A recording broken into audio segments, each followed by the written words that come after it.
Hey guys, on our galley for the past month, and I've been sanding the cabinets as well as the upper, I don't know if you want to call them cabinets. I'll show you what they look like right now.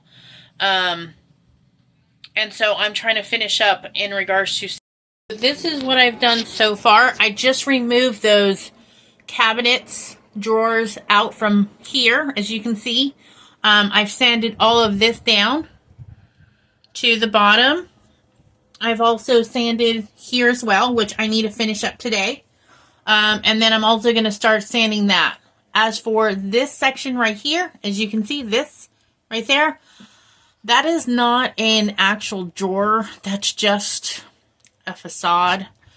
I cannot remove it, so I'm just going to work around it. And then these cabinet doors are totally fine too. Then I also need to work here on the edge. As you can see, I've done most of it, but I need to finish up the sanding today in regards to the rest, because we are going to be staining this a totally different color than the red that was there. The red just to me looks extremely dull and dark inside the boat, and I want it to look bright and airy. And then this is what I was talking about. I don't know what you call them. They're not cabinets, I guess. They're more like inserts where I put like my bowls and plates and things like that. So this is where I'm going to be sanding as well, but not as much because I'm not going to be staining it. I'm going to be painting it, and I need to scuff it up a lot of much better than what it is so the paint can adhere to it. Okay? So let's get to it.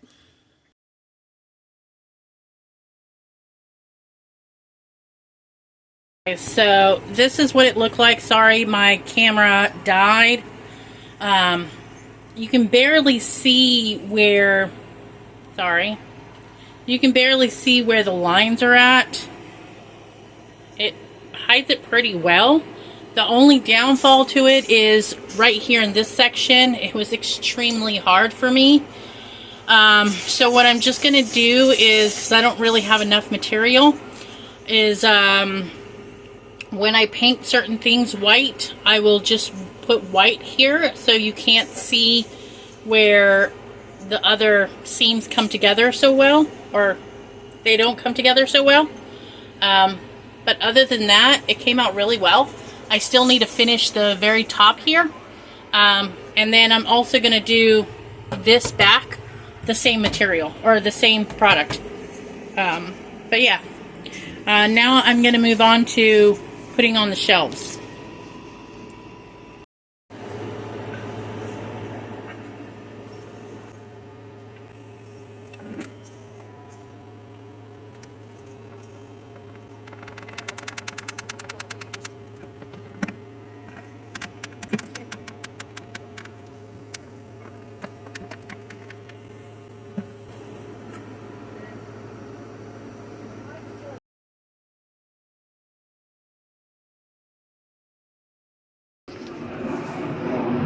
Alright, so as you can see, guys, I'm using this peel and stick construction paper to put over our counters. I really like the way it looks. To be honest with you, it's really hard to work with it due to the fact that we have this, I don't know if you can see it, wooden ledge. When I put down the paper or the peel and stick itself, I noticed that I made it crooked. So everything else pretty much had to be put on crooked as well. The one good thing about this is there's no real pattern to it, meaning any lines or squares or things of that nature. So I really didn't have to worry about where I put the next piece on and so on. I love the fact of what it looked like. It took me a while to figure it out because it was my first time doing it. But once I got the hang of it, it became really great. I will tell you though, it is waterproof, but it is not heat proof. I know you're not going to see it in here, but My youngest son forgot we had this on the counters, and he put a hot pot on it and melted it. So the end product will not be what you see here. It will be different, but you'll just have to wait and see what we do next. As you can see here, I'm using a scraper to remove all the bubble holes from the peel and stick so it comes out smooth. There was a couple of areas where I still had bubbles to it, so I used a blade to poke a hole in it, so I was able to, I don't know, I guess slide that scraper down so I can remove the bubbles out of the paper. And where the sink was at, I know you're not going to see it here either, so I do apologize for that. But water tends to leak there, so water kept getting underneath. So there is a different solution we came up with, and you're just going to have to wait and see for that as well. But yeah, once you got the hang of it, things became much more easier to work with, much more easier to do. Oh my gosh, this looks really good. Yeah.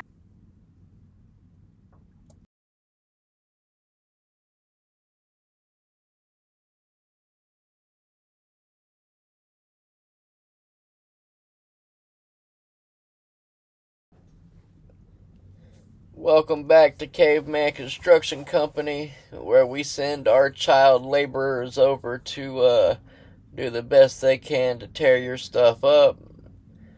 On today's episode of How Messed Up Is Messed Up, well, you can see our windows.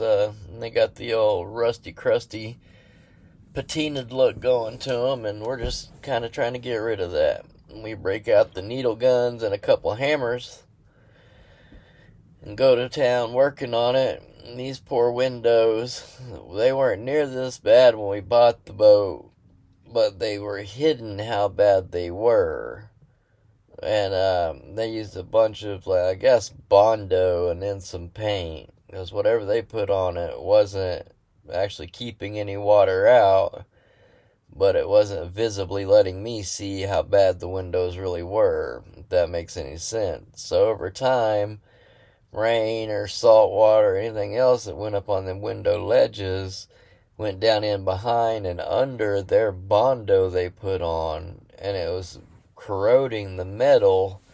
And not until it had done that for long enough, until it basically made all the Bondo and the paint release, is when we got to see how bad it actually was.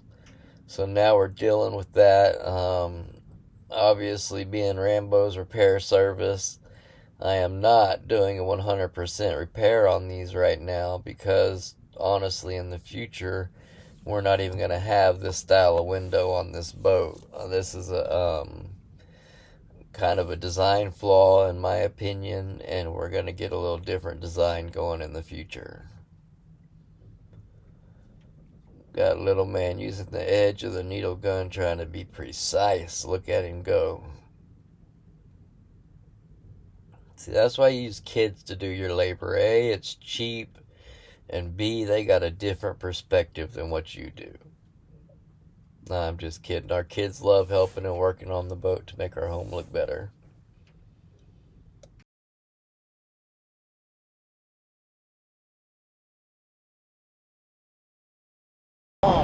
He fully hopped out of there.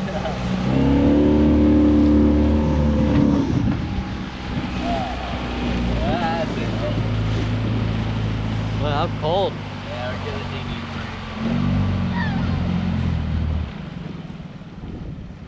I literally lifted the tube. That's what he said. And I bounced out completely and I fell back in. Nice. It was awesome. Alright, the dinghy's good. We need to give her a break.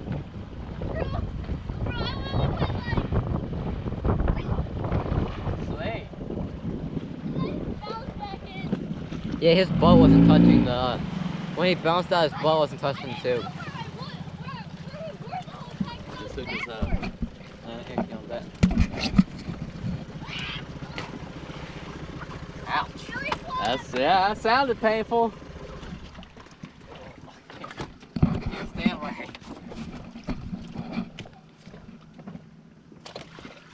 Oh, wobbly.